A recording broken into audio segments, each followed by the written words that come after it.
Okay, so what is a stage in a fighting game? Is it simply the backdrop of a fight, a canvas where the art of the fighting game experience takes place? Should you be able to feel the pressure of your back against the wall when pushed? Maybe you have more of a realistic sumo wrestler mentality and think that people should lose once they've lost too much ground. Or maybe they don't have to be realistic at all and can simply work to give players more options to diversify their gameplay. Of course, there is no right answer to this question due to just how subjective it is in its premise. Over the span of decades, fighting games have tried many unique approaches into how stage selection plays a factor into their games, oftentimes creating entire new genres of fighting games through these innovations. Though not all of these innovations are as appreciated as others in the community, and in a few select cases, competitors of these fighting game communities opt to ban certain stages from tournament play. The instances of when a stage is deemed to be ban-worthy differs depending on the fighting game subgenre, and the relationship the community often has with how stages are selected can also vary, depending on what the core community deems to be an acceptable amount of variation. Sometimes, any amount of gameplay variation at all is unacceptable, making the decision of what stage you pick from the available stages inconsequential. But other times, the variation of the stages itself can give the game an extra layer of depth, causing the decision of what stage you decide to play on to have the potential to change the outcome of the set. Let's take a look at some examples and start with the more simplistic stages of 2D fighters, and also 2.5D if you're one of those sticklers that melt when Street Fighter 6 is called 2D.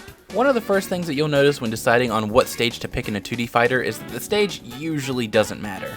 In most 2D fighters, the stages in each game are pretty much the same from a gameplay perspective, usually the exact same length as the other stages you can choose from, with nothing obstructing the flow of the fight.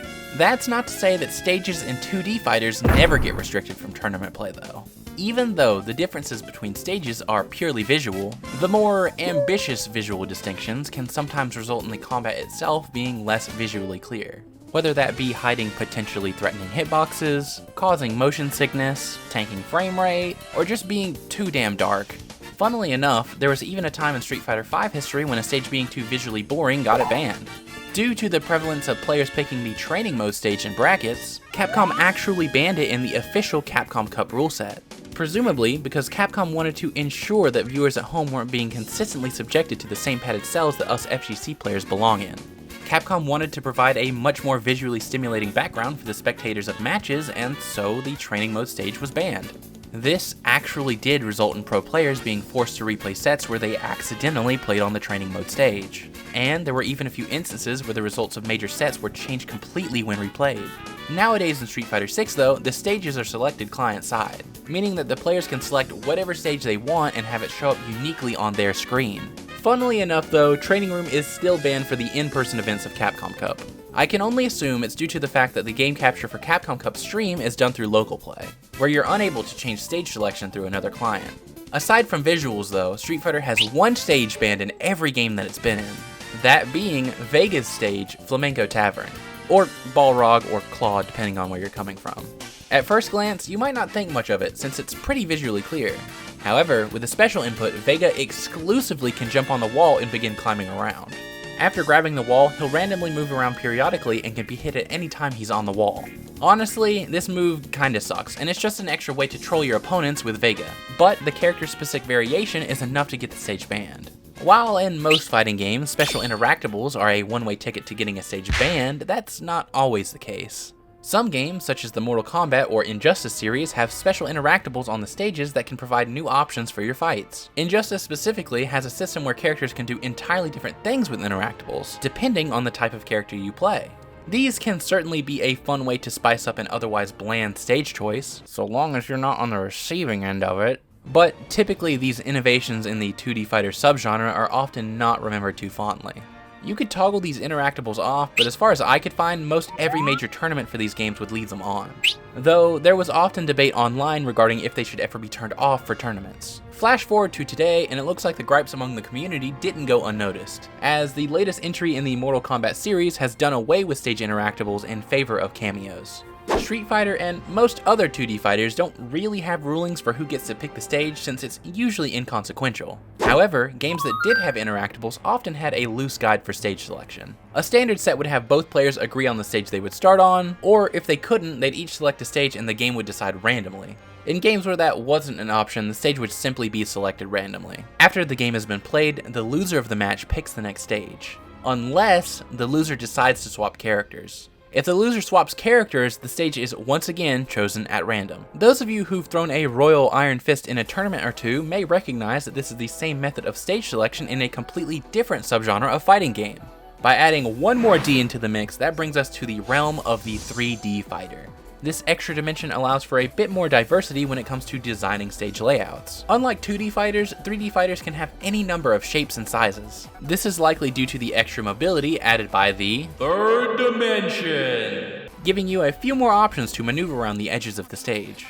And while 2D fighters like Guilty Gear Strive have added mechanics like wall breaks, due to the limited options to get out of the corner, the mechanic often functions like a breather for the cornered opponent that rewards the aggressor with a little extra damage and the positive bonus.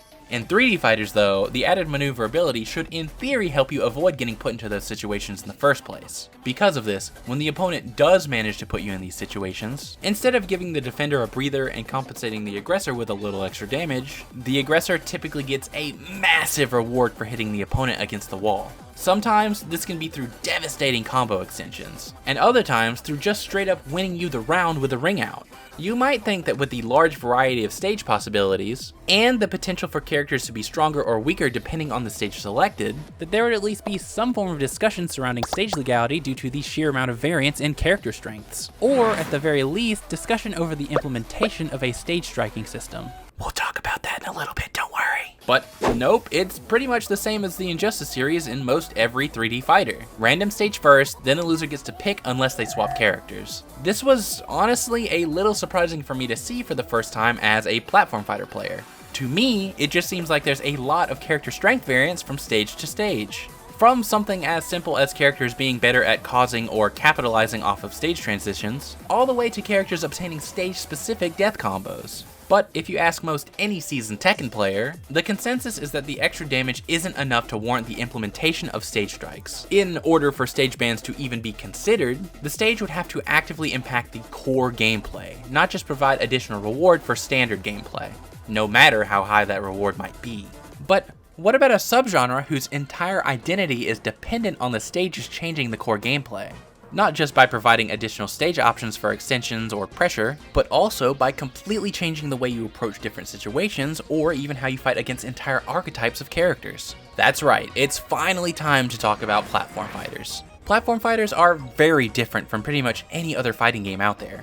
So much so that I swear it's almost a monthly conversation of whether or not platform fighters are considered real fighting games. A large reason for this is because of the drastic gameplay implications of the platforms. Well, that's not exactly the main reason, but even when you take out all of the goofy stuff like items and wacky stages, I'd say the emphasis on platforms and movement make it much more confusing when Smash is called a fighting game. Like, it's way easier for someone who may not be too familiar with the FGC to see why Guilty Gear and Street Fighter are both considered fighting games, despite them being in different subgenres, in comparison to something like Street Fighter and Smash both being called fighting games. But what do the presence of platforms actually do?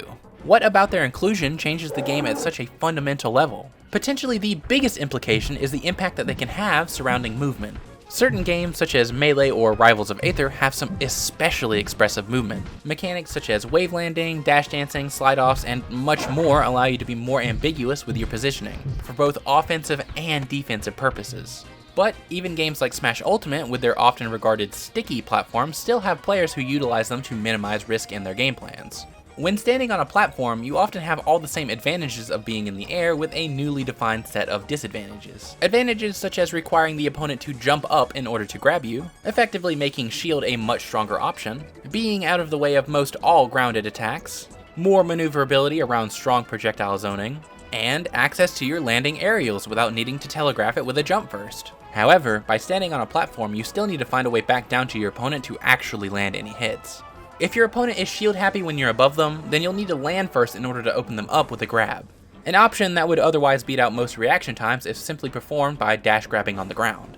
And it should be noted that your options for counterattacking an opponent hitting you from below vary heavily from game to game. All of these added strengths and weaknesses are just from standing on a platform above your opponent. And I haven't even mentioned that, like we talked about with 3D fighters, the extent of most characters' combo game depends almost entirely on what stage they're on. For example, a Reddit user will_Occam analyzed the stage data of a million Smash Ultimate matches on start.gg. And while that post is from 4 years ago, you can very easily see some interesting trends between characters and stages, such as an over 25% boost to Mario's win rate when playing on Yoshi's Story, for a whopping 77% win rate when played on the map. On the flip side with Sonic though, his overall win rate was 49%. On Yoshi's Story specifically, he was rocking an unbelievable win rate of 19%. Oof. Man, if win rates can vary that much on a simple stage like Yoshi's Story, you can only imagine what it must be like on the wackier stages, right? We surely can't use the entire stage list of these games, not only because there's way too many, but also because, well, duh. But surely, with this massive list of stages, we have to have some pretty wild rotations, right? I mean, if it's okay for a stage layout to affect the core gameplay, then surely almost anything is on the table, right? Well, not exactly. While modern platform fighters usually try to at least keep competitors in mind with their stage lists, usually attempting to provide players with stages that are both fun casually and competitively, the Smash series in particular has had a large percentage of their stages banned entirely from tournament play. I won't be going into too much detail as to why every stage is banned in this video, mostly because channels like Mock Rock and Turn Down for Walt have already made videos explaining why better than I ever could. If you're curious for the full deep dive, be sure to check out either one of those channels. To keep it brief though, Turn Down for Walt notes in his video that stages are deemed to be unviable for tournament play based on a few key select factors. Those being overly disruptive hazards, permanent walk-offs, permanent walls on stages, ceilings, stages with layouts that change each game is played, and certain stages that provide characters with overly oppressive win conditions. With these factors in mind, that leaves roughly 10 of Smash Ultimate's 104 stages deemed as competitively viable. This isn't just a modern Smash trend either. Despite Smash 64 only having 9 stages, only 1 is used in competitive play.